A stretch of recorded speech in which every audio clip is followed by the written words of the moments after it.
I wish that I could have knocked him out at the start. But as we saw, I didn't want to put him down early. You all know I was handcuffed. I don't want to say anything that I will be regretting in the future.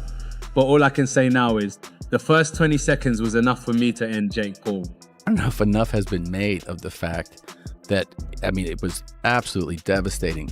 But the fact that he had awareness immediately to go like he looked at the crowd like, oh, shit. Like, wow. He goes, it wasn't like, cracked. yeah. I think he went into that fight knowing that was probably going to happen. Yeah. And ultimately, the big win for him would be that he was even willing to do it and that he could do well for a little bit. Yeah. Yeah. And then eventually just deal with the fact that Anthony Joshua is going to connect with a bomb.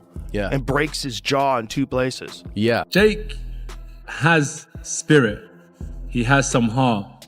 He tried his best. And I take my hat off to him because, number one, a lot of fighters haven't got in the ring with me and Jake did. And secondly, even when he got knocked down, he kept on trying to get up. And I take my... When you really sit back and look at this fight, it doesn't feel normal, and that's where the conspiracy brain starts warming up. Are you telling me that Netflix probably emphasized, listen guys, take this as long as you can? So the bottom line is you take nothing from this. It was an entertainment product designed to get Netflix But last week you said it wasn't scripted. I think that ultimately Anthony Joshua's approach to it was what I said at the beginning. What I said was... Now you're telling us Netflix passed on a message, guys. I'm saying that Netflix's modus operandi is to operate with this kind of principle, which is stretch the entertainment. Anthony Joshua goes in. I've framed the question to these boys that have been in the ring. Could he go in there on an under-aroused mindset because he knows what he's dealing with? No. He goes in as a killer. He went in there with a mindset, knowing what he was dealing with, and took his time and had no reason to do anything other than get him out of there when he felt like. You notice the little stuff first, like that tongue-out thing Jake did in the Tyson fight. Then he does it again here.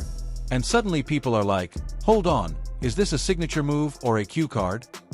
That's where the rumors kick in that maybe Jake Paul versus Anthony Joshua was supposed to follow a script. People will criticize you for going 6 rounds with Jake Paul. How do you feel about that?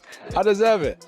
Why? Come on. Because, like, we're elite fighters. Like, so I put myself in the shoes of a coach. If I was coaching Anthony Joshua and he went 6 rounds with Jake Paul, I would get him back in the gym tomorrow, give him a bit of a beating, and we're getting straight back to work because I'll be like, how are you letting this kid take you 6 rounds? Are you crazy? But I can't go back in time. And look, I get it. Netflix doesn't do short stories. They do seasons, slow burn, episode arcs, cliffhangers, dramatic pauses. Are you still watching Energy? The theory is Netflix wanted rounds, tension, dialogue, and gloves, not a one-scene knockout. Slipped out the ring with the cornerman, slipped out the ring and he thought, wow, this is for real.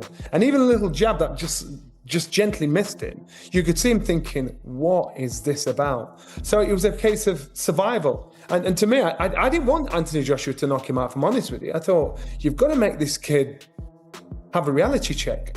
And that's what he actually did, because Jake Paul himself said, I was shattered. You know, this guy, everything I thought I could do, I couldn't do. Boxing looks so easy on the TV. Boxing looks so, matter of fact, no big deal. Until you get punched, and then reality kicks in. And Jake Paul, he has done a brilliant job of promoting himself. And maybe that worked before, because if we're being honest, Tyson felt like he followed the plan. Joshua, different guy, different mindset. AJ doesn't stream. He doesn't binge. He clocks in, does the job, and clocks out. So, if there was a script, Joshua read it once, nodded politely, and then threw it in the bin. Because the moment AJ decided to stop pacing and start punching, the whole production got cancelled. No season finale, no dramatic build, just a hard right hand and the pretty boy's jaw taking an unscheduled vacation south. We're here at the after party. I have to be honest, the vibes are way more chill than I thought. He's doing great. How are you feeling? Never been better. Yeah, he's absolutely crushing it. Bring out the vodka. Yeah, we're doing great in here. Light, a double break in his lower jaw. Oh, you can show. Look, here, look. Science. So science is right there and there. The way I see it, well, you'll be back in a couple weeks getting ready to fight Canelo. I'm on Canelo in 2 weeks. Yeah, so Canelo, get ready. We're coming for you in 2 weeks. And that's the funniest part of all this, because if this was meant to be scripted, boxing didn't get the memo. Heavyweights don't do rehearsals. One guy tried to act, the other guy brought physics, and Netflix learned the same lesson the rest of us did. You can plan the episode, but once the bell rings, the sport writes its own ending. Paul got knocked out by Anthony Joshua this past Friday night, and so I want to break this down from a medical perspective. I'm a neurosurgeon with over 25 years of experience, and so, what happens is when you get hit in the head with that kind of force, like in boxing, our brain actually moves inside our skull, and it can bump into the skull, which is a firm structure, and it can cause bruising of the brain, even bleeding, but it causes repeated trauma to the brain. And over years and years of this happening, people can get what's called chronic traumatic encephalopathy, or CTE syndrome. And it's almost like a disease, because with repeated trauma to the brain, and that can lead to memory problems, mood swings, even trouble with movements, and eventually people can develop dementia, like Alzheimer's disease and even Parkinson's disease. And right after all that script talk, tongue theories, and Netflix season speculation, Eddie Hearn walks in like the guy who actually read the contract and brought a stopwatch. I'm listening to him and thinking, yeah, this is the most grounded energy we've had all night. Eddie's basically saying, look, everyone calm down. AJ wasn't chasing a highlight reel. He was doing grown man boxing. He admits straight up, sure, we thought Joshua. We're here with Nate Diaz. How are you prepping for your fight on August 5th against JakePaul? They were experienced. Never seen this type of training before. Desperate to get him out of there. He was just like, okay, this is how it's going to be. I'll just cut him off eventually. I'll beat him up and I'll break him down. What he said he would do is he would break him down and he would, finish him in boxing. And he's probably done both of those. I mean, definitely did the first part. But the injury is a shocker, and it's not one that you can necessarily bounce back from. Like, I know that at the moment it's like, but especially when you're not, where you got lots of other stuff in your life as well, you know? So, but I think JakePaul deserves a huge amount of respect because he did it in the first place. And he landed some shots. And I actually like how honest he is about Jake, because he's not praising him for clicks. He's just being fair. Jake moved. Jake survived. Jake landed a couple of from the heaven's right hands, and AJ ate them like it was a warm-up set. When Eddie laughs off the Jake wobbled AJ claim, that's promoter sarcasm at its finest. Like, yeah, maybe AJ blinked. Maybe he adjusted his mouthpiece. But wobble, relax. What really lands here is Eddie saying, what did you expect Jake to do? Stand still and volunteer for the highlight. This wasn't bravery versus cowardice. This was survival versus physics. Sure, if they won rounds, MVP would have gone, look! Yeah, definitely. But so I don't believe he won any rounds on the scorecards. Yeah. But listen, maybe he did, I don't know. But he definitely didn't wobble AJ. But he did land. He landed his biggest shots. Yeah. With a couple of, like right hands from the gods. But he's just not big enough. He doesn't punch hard enough to I'm sure it got his attention, but he certainly wasn't wobbled. But he did really well. And by the way, people moaning, I think it was Sergio Mora, who, listen, I love Sergio, but he's like, he's a disgrace, like he ran. It's like, mate, what? Yeah. Like he also held his feet and threw.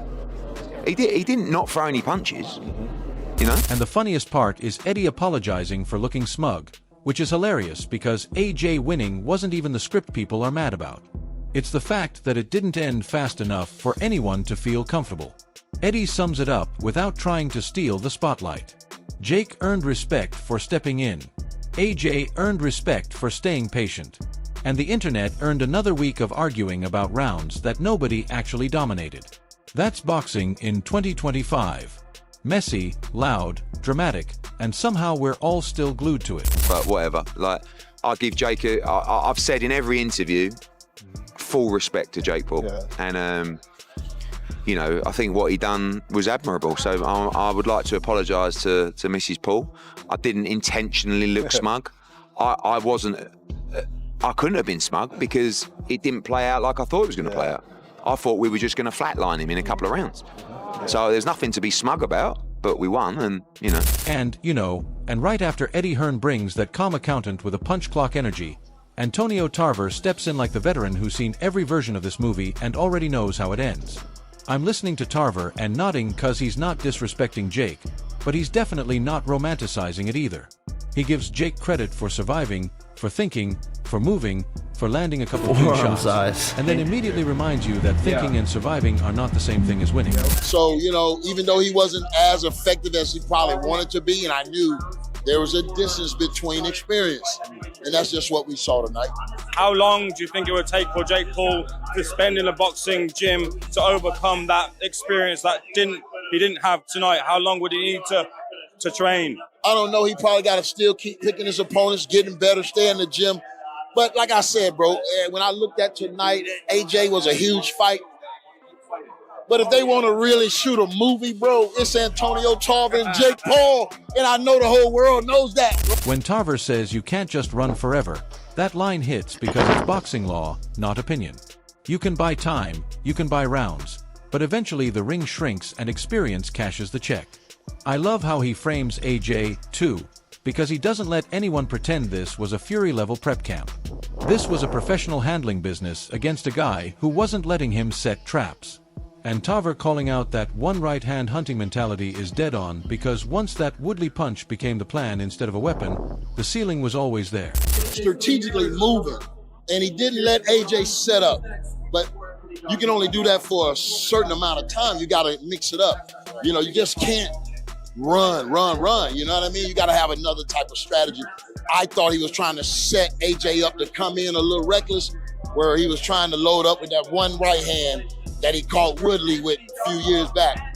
But that looked like the only shot he was trying to land. He did land an uppercut, I think about the 4th round. But other than that, I don't think his offense was effective. The funniest part is Tarver basically saying, look, if you want a real movie, we all know what fight that is. And if Jake can't get past that level, then it's time for some honest conversation. Wow, the weight difference and no how hate, no clowning, just grown man boxing logic. And they don't know and what that's why this hits so different. being the underdog, Tarver isn't yelling, being able to go he's in there and diagnosing. He's telling you Jake improved, AJ stayed disciplined, and the gap you saw wasn't effort, it was experience. You can respect the grind, applaud the survival, and still admit the truth. You can't out-jog reality forever, especially when reality punches back with Olympic medals in heavyweight timing.